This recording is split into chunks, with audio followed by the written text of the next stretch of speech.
So as we think about all of this cash, a very natural question is, where is all of this capital going and how is it helping?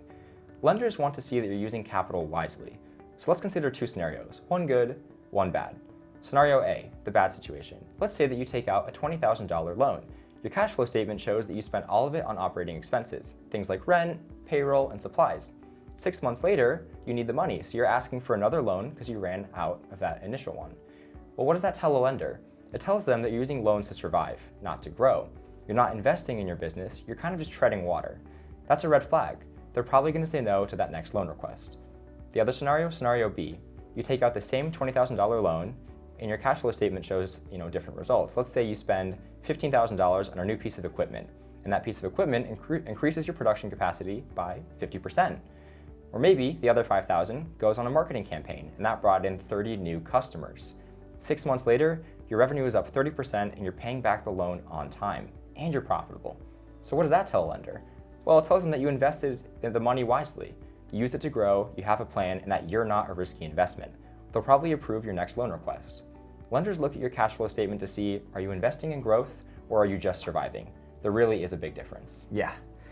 And from a profitability perspective, positive cash flows mean you can reinvest in your business, pay down debt, and build reserves for emergencies. And negative cash flow means you're burning through resources even if you're technically profitable on your income statement. Now, here's a simple way to think about it. Positive cash flow means more physical money is coming in than is going out. That means you have a healthy business and your business can grow. On the other hand, negative cash flow means more physical money is going out of the business than is coming in. And that is a red flag, meaning you're in trouble. If you have negative cash flow for 1 month, that might be okay. Maybe you had a slow month, maybe you had a big investment, that happens. But if you have negative cash flow for 3 months, 6 months, 9 months, you're in serious trouble. You're gonna run out of money, you need to fix that immediately, either by increasing revenue, decreasing expenses, or both. Right, so to kind of summarize, what do the numbers really tell you? Well, from Workshop 3, Be the CFO, we learned about cash flow forecasting. A cash flow forecast is like a weather forecast for your money. You look ahead and you predict things like, when will money come in, when will money go out, and will I have enough cash to cover everything? So let me give you a real example. It's January. You're looking ahead to the next 6 months, next half year, and you consider that in March, you'll have to pay $5,000 for annual insurance. Maybe in April, you'll have to pay $3,000 for some sort of equipment maintenance. And let's say in May, you kind of expect that you're gonna have a slow month, so you're probably expecting less revenue. With this information, you'll create a cash flow forecast.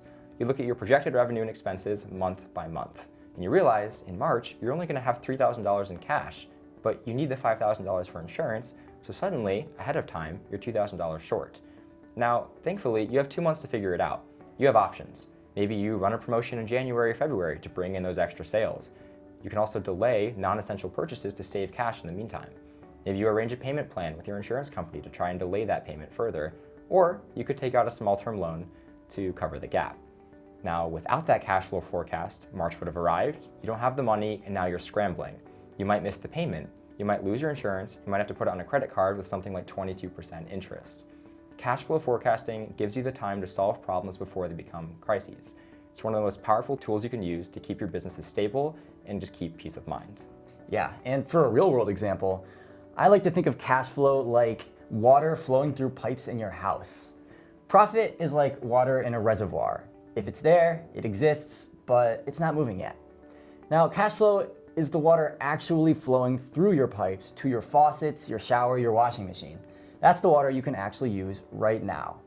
And if the pipes are clogged, customers aren't paying, expenses are too high, and you're waiting on a big payment, you'll run dry even if the reservoir looks full. You need water flowing through the system, not just sitting in the tank. And if you have leaks in your pipes, unnecessary expenses, waste, inefficiency, you're losing water you don't even realize you're losing. You need to fix those leaks to keep the water flowing.